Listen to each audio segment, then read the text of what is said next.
This is the 10-Minute Contrarian Podcast. This is VP. We are a solutions-based podcast diving into the world of contrarian investing and alternative finance. You can find us hosted on the No Nonsense Forex YouTube channel, NoNonsenseForex.com, and podcast players everywhere.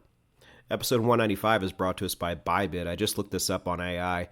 The number one heist of all time, if you adjust for inflation, is apparently Saddam Hussein's attack on the Bank of Iraq. But apart from that, it was the Bybit hack we saw this past month. The number one heist, the number one theft, robbery of all time. And in the end, what happened to Bybit? What happened to traders? Absolutely nothing. That's peace of mind you can't put a price on. You can sit back and wonder what would happen should your broker get attacked like that and suffer the number one heist in human history. Or you can sign up for a broker who's already gone through it and came out the other side virtually unscathed. Go down to the show notes, click the link to the Bybit blog. It's the very first link I give you. Scroll down to the bottom of that blog, click my affiliate link, and get yourself locked into this ecosystem. Not only do you get what has to be the safest place in the world to trade right now, but all the extra benefits Bybit gives you too. You're about to find out because with Bybit, membership has its rewards. It is the 10-Minute Contrarian Podcast, and what we're doing today is something I'm not sure everybody is going to like. It's very simple, really. It's just a combination of things we talk about right here on this show. But the linchpin behind it is something that I don't think the majority of people want to do, which is wild to me that they don't want to do this. But we'll get there. If anything, you have time to put this together. I always say this to people. It's like never, when you're young or you're middle-aged, never go like straight for the top shelf with something because you always need something to aspire towards. So let's say you are 40 years old and you plan on living for another 50 years. That's fair, reasonable. That's a really, really long time. I mean, think about how long that is. When you were 8 years old, could you remember like vividly anything that was going on back then? That was only 32 years ago, assuming you're 40 in this example. You always have to leave room to go up and to keep adding and advancing and growing. So even if you don't pull the trigger on this right away, which I suggest you do, the sooner you start this, the better. And if it's something you absolutely cannot do right now, I think it is absolutely in your best interest to do it at a later date, and the sooner the better. Because the math works out extraordinarily in your favor. So what this has to do with is what we've been talking about for a few episodes now, the free cash sitting in your account. So the cash you don't have invested, but also doesn't need to go to bills, rent, everyday expenses, things like that. And for the majority of people out there, I would bet their free cash exceeds their overall total investments. But we are not your average people. I would be willing to bet the majority of you out there have more invested than you do in actual free cash. But I'll also bet you have a decent amount of free cash that can be earning you a lot more than negative whatever inflation is. So if you're an American, you are successfully earning negative 3% on your free cash every year like a dumbass. Now, I came out with an episode not long ago called Trade Real Forex. You can go back and listen to it if you like. But it was a pretty novel concept, even though I don't think it should have been. But I don't know why it took me so long to come up with it and share with you. What you do is you take the monthly chart, which we have grown very fond of here on the channel, and you do exactly what you would do with your normal Forex trading, just on a larger scale. If you're holding dollars, for example, and you see what's happening right now, how a lot of other currency pairs may be about to give you a reversal signal, or I shouldn't say reversal, a bearish USD signal. You simply relocate the majority, or all of your USD into the currency that's actually going to be stronger for a while, most likely. Now, this scares some people because for some reason, the money they have in their investments, they're a little more fast and loose with, to where their free cash, that's like, well, I don't want that number to go down. What if I'm wrong? Which as traders, you should know is a very silly mentality because you are going to be wrong sometimes. But all you have to do in this particular situation is be right more often than you're wrong. Or even if you're not, simply manage the trade better than your average ding-dong, and you are still going to come out on top. Again, most people don't do anything with their free cash, and they easily could, and it would really, really affect their bottom line in a positive way if they knew what to do. And the reason you don't hear about this on other financial podcasts or YouTube channels is because their audience doesn't really know what to do. Mine does. So we can have conversations like this. And we can do these, what I consider to be very simple maneuvers to absolutely get the best of it. And if you can just start as soon as possible and just do this all the time, what is that going to look like? And we talked about the rule of 72 on this show as well. That is a crucial episode. If you have not heard of that, or if you're unfamiliar with the rule of 72, you need to probably pause this episode and go check out that one and come back. Because what it does is, and I was really surprised by this too, it shows you what a difference percentage points make. Normally, you would think they don't really make too much of a difference, especially at lower levels. But what the rule of 72 shows you is that you are wrong and stupid, just like I was.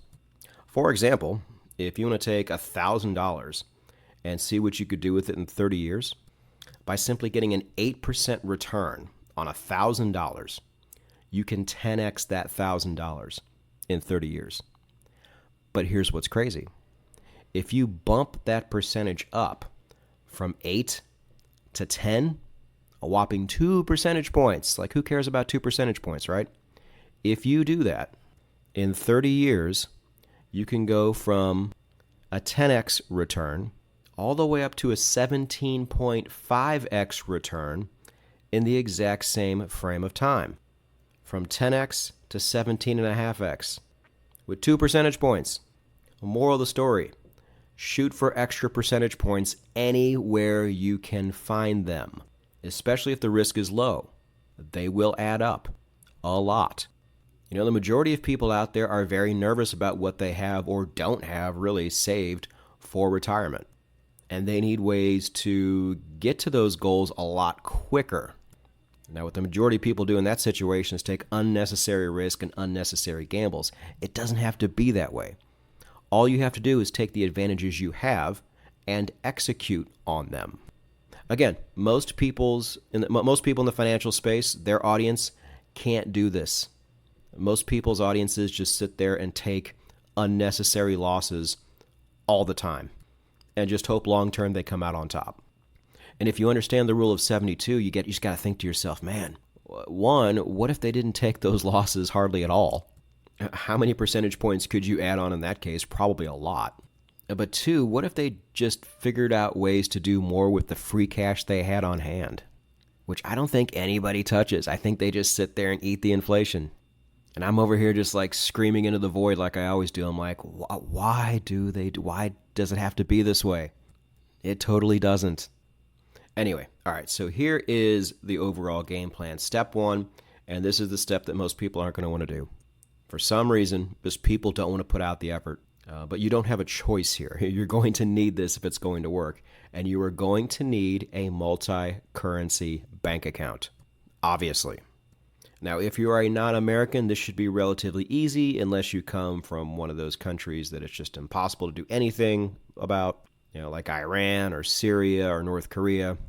But I think that's probably all of 0 of you who listen to this podcast. If I'm wrong, then I'll admit there's not a whole lot you can do unless you want to be able to change citizenships, which you should probably be doing anyway. That should be your number one priority when you get up out of bed every morning. But for the rest of us, this should be an easy task. It's going to be a bit tougher for Americans, but I'm American. I did this, and I am nobody special at the end of the day. Now, I will say the banking landscape has gotten a bit easier for Americans who want to open offshore accounts, especially remotely. It has not gotten great, but the meters are tilting in our favor, which is nice. But there's a big difference between an American without a foreign residence and one with. So once you get that foreign residence, a lot of doors start to open up, especially on the banking side. Now, we spoke about this on the show as well. There is the quick and easy way to do that through Palau, and you can still do that with, I think, $250 on the blockchain. Get you Palau residence. Now, People were using that to access trading platforms and other things that, as an American, you would normally be restricted by your citizenship. And I saw non-Americans do this too. People in the EU, for example, took advantage of this. Now, did it work every time? It did not, but it did work sometimes. And for $250 and a cool little citizenship, it was worth doing for a lot of people. And sometimes it did give you access, but sometimes it just didn't. And when you spend as little as $250, you can't expect it to work every time. Now, as far as Palau goes, I'm not sure what they're doing with their citizenship now. Things were moving a bit too slow for me, so I didn't renew this time around. But that option is still there for what it's worth. I can't tell you where it works and where it doesn't. You can always contact them on the site, the rns.id site where you get your residence card. But that is certainly an option worth exploring. Your next best option is Mexico, which is still extremely easy to get. They have upped the income requirements there, but if you're making a modest salary in the United States or in many parts of the EU, you would absolutely still qualify. And as always, the sooner you do it, the better. I kept saying, back when the income requirements were peanuts, I'm like, guys, these things only get more expensive and or more difficult over time. They never, ever get easier. So again, back to that word again, the people who execute, the people that don't just sit on their hands and invent reasons not to do things, they got the best of it. I know a lot of you who have gone the Palau route, the Mexico route, the Paraguay route, and now you have that little weapon in your pocket for as long as you want it. And with that, you can now explore offshore banks that have multi-currency accounts. American banks do not. American banks are dicks. They don't want you to put your USD anywhere else. You will need to go offshore. And the benefits of offshore banking do not just end there, but this is not a show about that. All I'm saying is this is the very first thing you need to do, and you need to also make sure that you have access to their brokerage platform, which should not be difficult because these banks' brokerage platforms are a good income generator for the banks themselves, so the chances of you being restricted there are almost zero. You just need to make sure these brokerage platforms exist and that you can utilize them through different currencies in your account. Again, if for some reason you don't think this is worth doing, let me take you back to 5 minutes ago when we talked about the rule of 72 and what an extra 2% can do for you over time. Now, if you simply trade real-life Forex through these banks, by doing it this way, you should be yielding a lot more than 2%. But this extra piece I'm going to talk about in a moment is where that extra 2% comes in, and probably more when it's all said and done. I'm probably underselling it, actually.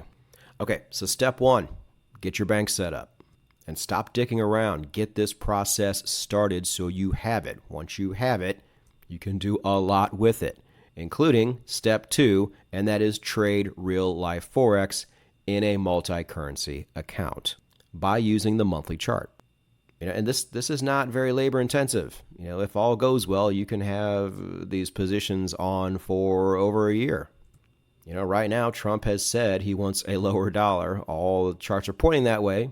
If we're wrong, we're wrong. But we have a lot going in our favor that tells us that our USD is probably better positioned somewhere else, at least for a while. And I know some of you are nervous. You're like, well, what if I need that money? Well, then you make a few clicks and you put that money right back into your bank account. And then you use it. It's not hard. But anyway, step one is to get the bank account and get all that situated. Step two is to trade real-life Forex, just like we said back in the Trade Real-Life Forex episode. This, if done properly, should add lots and lots of percentage points to your free cash for life. Unless you go completely senile, you should be able to do this all the way into your 80s. Now, step number 3. And this is the reason why you need to be able to access their brokerage. Step 3 is to take whatever currency you are in, whether it's the dollar, whether it is, one of the 8 majors. And then if possible, if yields are favorable, which they are now, and probably will be for a little while, tack on a yield product like we have talked about many times on this show. So, for example, if you move from the dollar into the British pound, now you're in the British pound, you have British pounds, now you can go buy gilts. You got euros? Now you can go buy buns. And there's very little reason why you shouldn't. If you're going to be sitting there in that cash, in that currency, you can either choose to have it do nothing, like your average person does, or you can choose to get paid for the money you have, just like you would if you were in your home currency. It's no different. Now, there's going to be times like if you switch into yen or Swiss francs, or maybe the best answer at the time is to switch that cash into a gold product, because that's what your chart's telling you to do.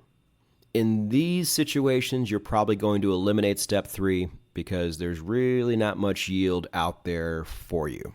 And that's fine. But I will say, if you have 2 charts, you have a Euro USD and a USD CHF chart, and they're both giving you anti-dollar signals at the same time, and you need to choose between the two, well, you can open up a Euro Swissy chart and see what that one's telling you. But if that's not really telling you much, then the tiebreaker is going to be go with the one that gives you the most yield. And in this case, it's almost certainly going to be the euro. But this is not a strategy I've ever heard anybody else talk about. So it might seem a little strange to you because you're probably hearing it for the first time as well. But like I said near the top of the show, the reason why you don't hear it is because most people, by most people I mean almost everybody, just simply cannot do what we do here. They don't possess the skills. Or even if they do, they've never had anybody explain things to them in this manner. But there is zero reason why almost everybody out there listening to my voice right this moment cannot get up and start doing this as soon as possible. And if you understand how numbers work, and you understand how percentages work, and how significant those percentage points are, you should be scrambling to do this as soon as humanly possible. Have your investments on one side, do that whole thing.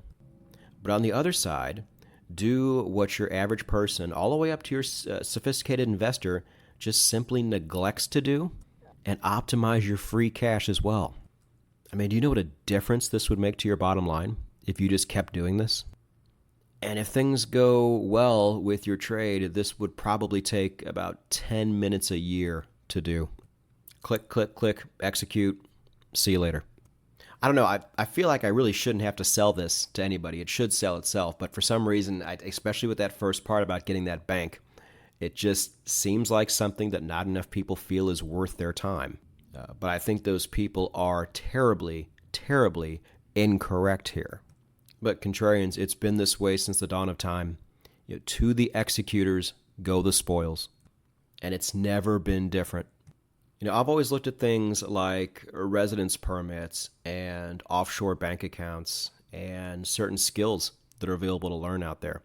And I've looked at them and I've said, hey, you mean to tell me if I just put in a little bit of work now and get this done and pay the money, that I'll have it forever and my future self will thank me every single year for the rest of my life if I just do this right now?